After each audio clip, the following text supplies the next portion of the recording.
the issue here is my brother is trophy hunting, luxury safari, because right now in Tanzania, hunting is legal. You're listening to Blue Radio, bringing the vibe. And right now we are joined by Mason on call. Good morning, Mason. Yeah, good morning, Ian. I hope you guys can hear me. Yeah, we are getting you loud and clear. So thank you very much for making the time. Yeah, and thank you so much for having me. All right, I like just to start by jumping directly into to attack this animal or this conversation.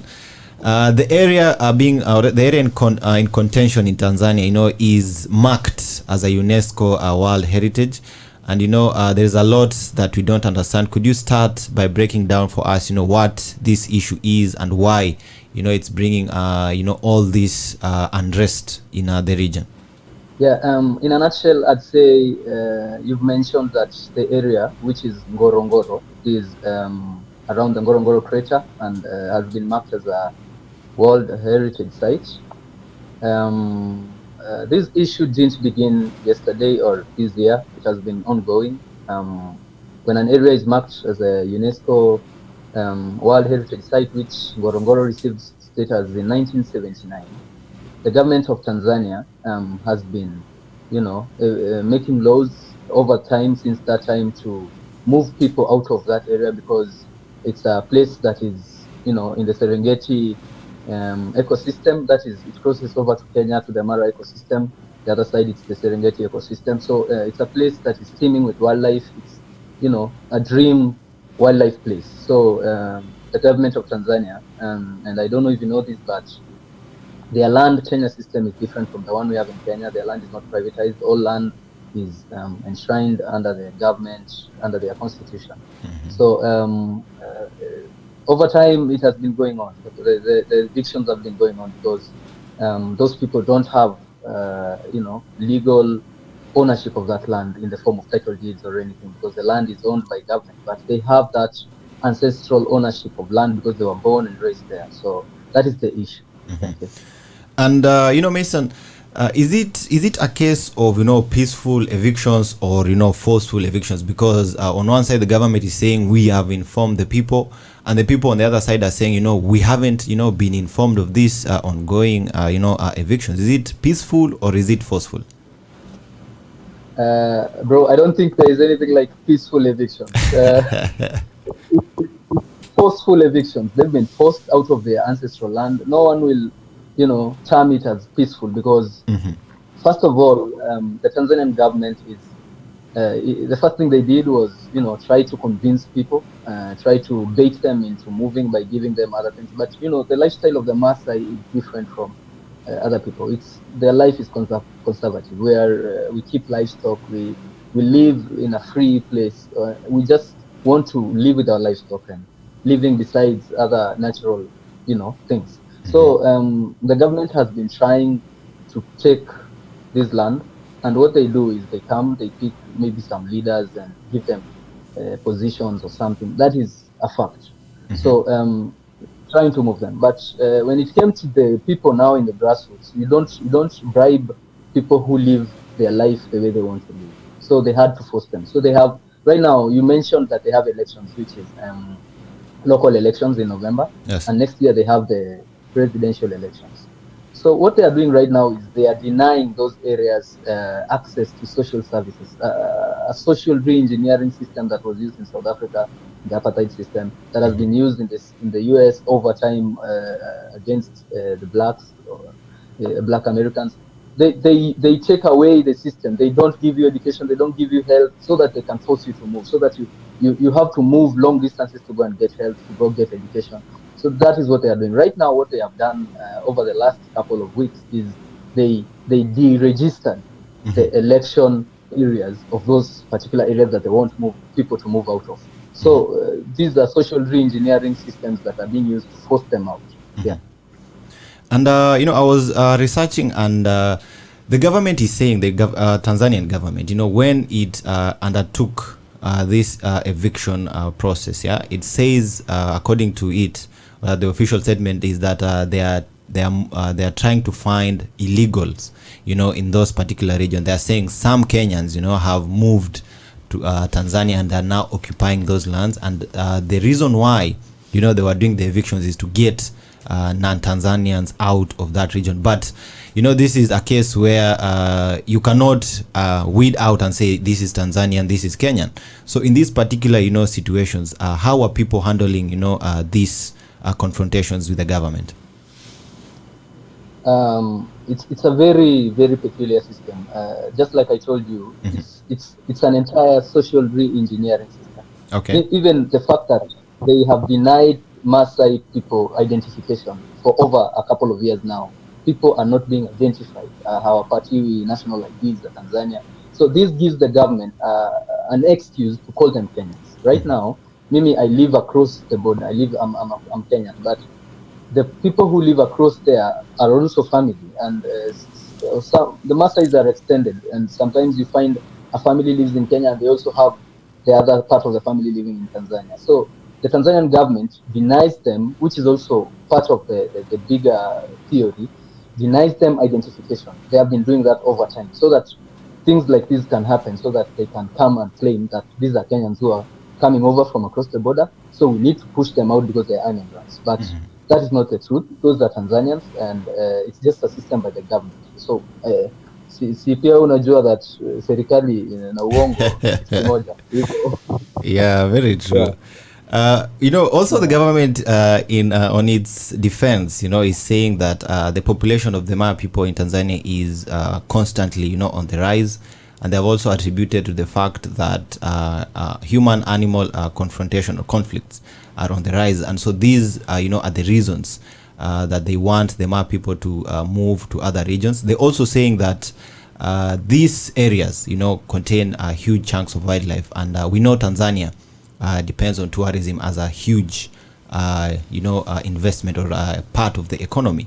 And so isn't that a valid reason, for the government to say we want to protect these areas? I'll answer you with this. Like, for example, here in Kenya, which areas mainly have wildlife?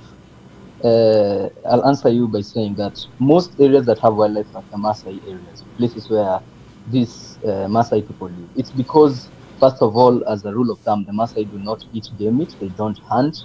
They live existently in harmony alongside this wildlife. So in the first place, when people try to make it look like it's a population issue, the Tanzanian Maasai have always been many, ni wengi hata kuliko hawa wa Kenya. Kwa hivyo wakija kutueleza ya kuwa that people are becoming too many, that we have to move them, no, that's not the issue. The issue here is, my brother, it's trophy hunting, luxury safari, because right now in Tanzania, hunting is legal for foreign individuals. There are people who do that for fun, and they are calling it conservation, they're calling whatever they want to call it, but it's just a blatant abuse of power, because forcing people out of their land so that you can allow people to come and hunt in that land while you're saying you're conserving that land, it's a fact that it doesn't make sense. It doesn't make sense to force people out of their ancestral land, and then you give people licenses to come and hunt on those lands while you're saying you're conserving the land by pushing them out. I don't know if you get my point. So the Tanzanian government saying that tourism, it is true, the tourism is one of their main sources of income, but do they have to push the Maasai out? They have been preserving and conserving this land and this wildlife for centuries. That is a fact. So why would they be a threat right now? Yeah. Very interesting, interesting, Mason. And if they would, or rather, there is a possibility of public participation to try and find a solution where the Maasai, as you've rightly put it, are the people who know these lands better. They know what conservation really is. Would such a conversation suffice, and would the people want to sit down with the government and have such a conversation? I wouldn't really say, because people have been always trying. If you follow the videos and the interviews that the Maasai people have been doing over the evictions, you'll realize that they have been very welcoming. They've been hospitable. In fact, you'll see women talking and just talking to Samia, the president, like woman to woman via interviews, telling her come down, talk to us. Let's find a solution. The first thing that they did before they started evicting the Maasai is that they demarcated areas and called those areas mixed use areas, which means there are areas where they are put aside for wildlife or livestock. Those were arrangements that were agreed upon between the government and the community, because the government does not have any right to force people out of those lands. So what they are doing is they are not talking to them. They're just forcing laws down their throats. So if the government decides to sit down with the people and agree on something, but forcibly evicting them is not something that will be agreed upon. That will never happen.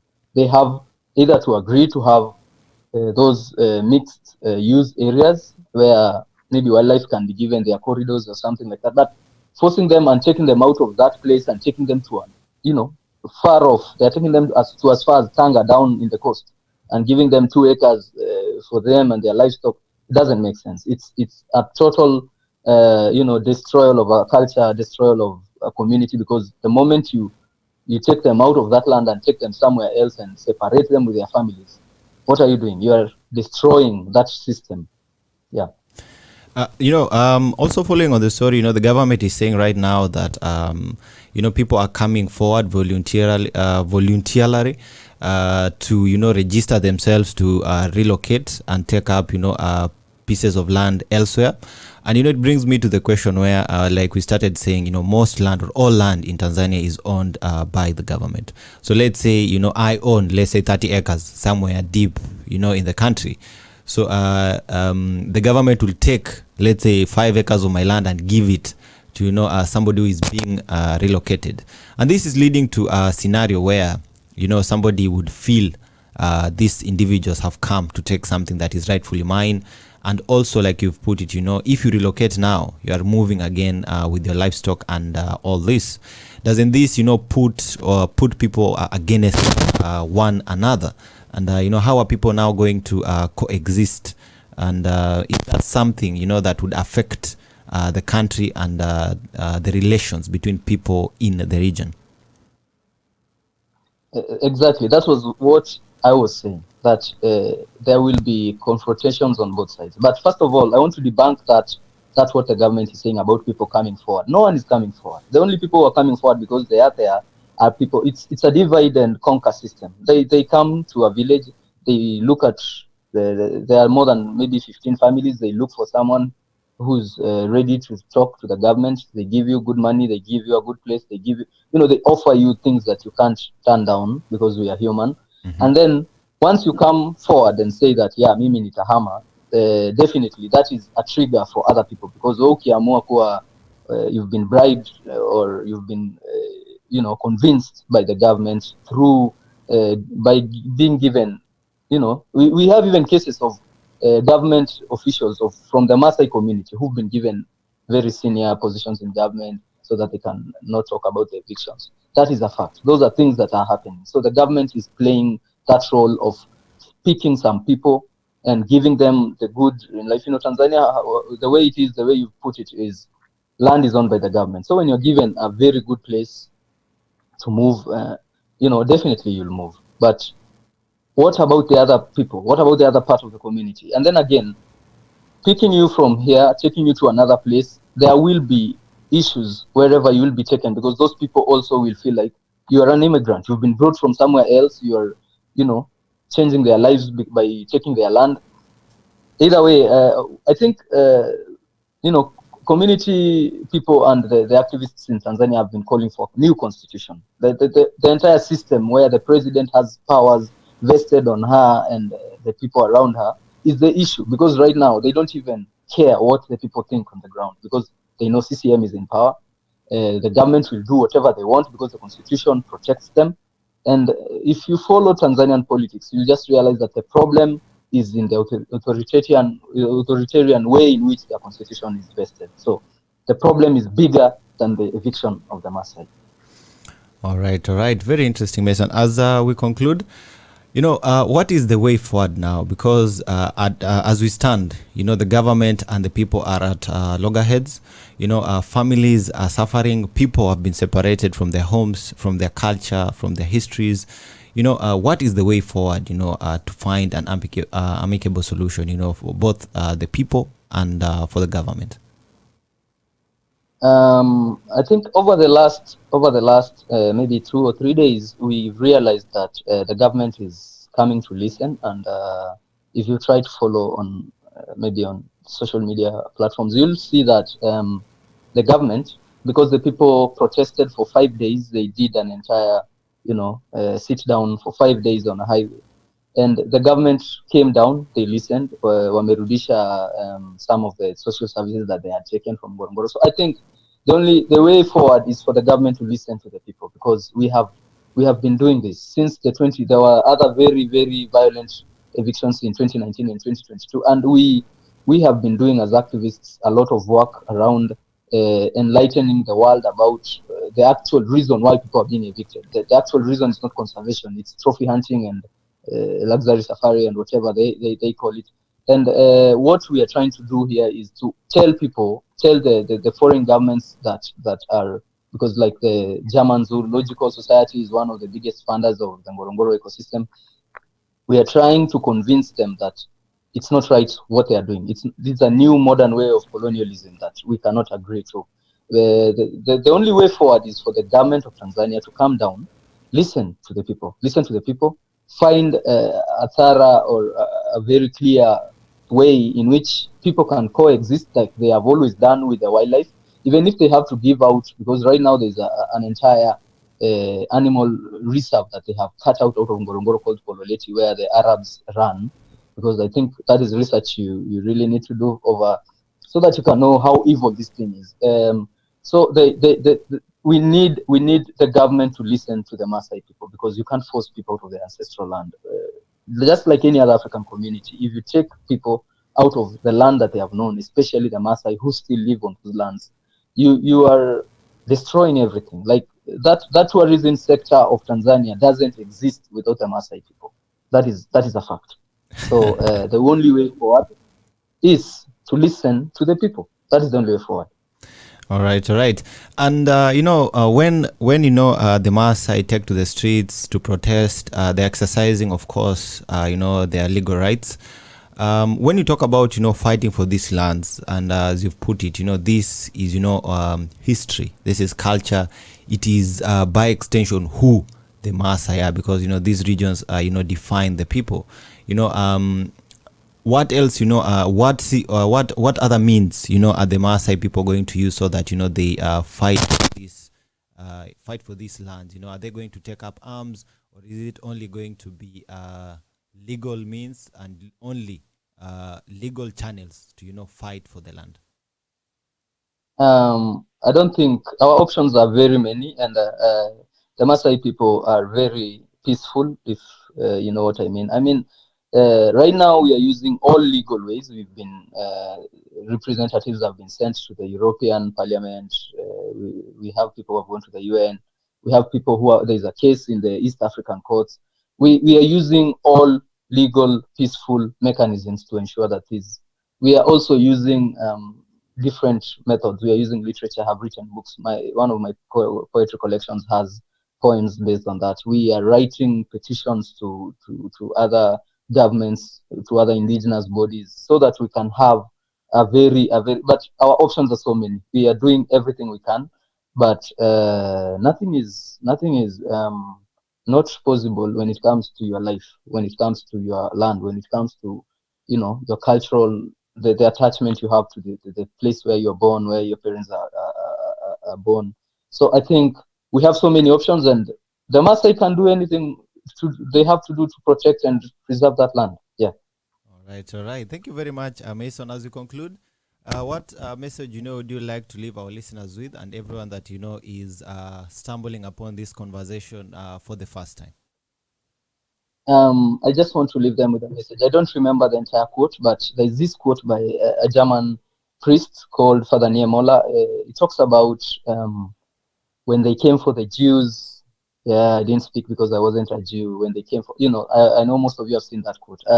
When people are going through problems and they are being forced out of their land, they are being denied their rights, don't be silent. Speak about it, because as much as maybe you are in Mombasa and I'm in Narok, I'm in Tanzania, or I'm in somewhere else and I'm going through that hell, a time will come when you'll be the one going through, if it's not the same, but something similar to that. Your rights will be infringed upon.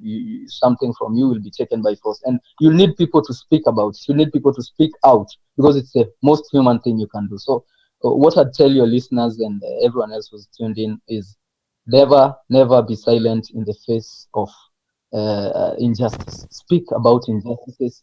Always speak out against an injustice, because you never know when it's your turn to be oppressed, and you need voices to speak for you. Thank you.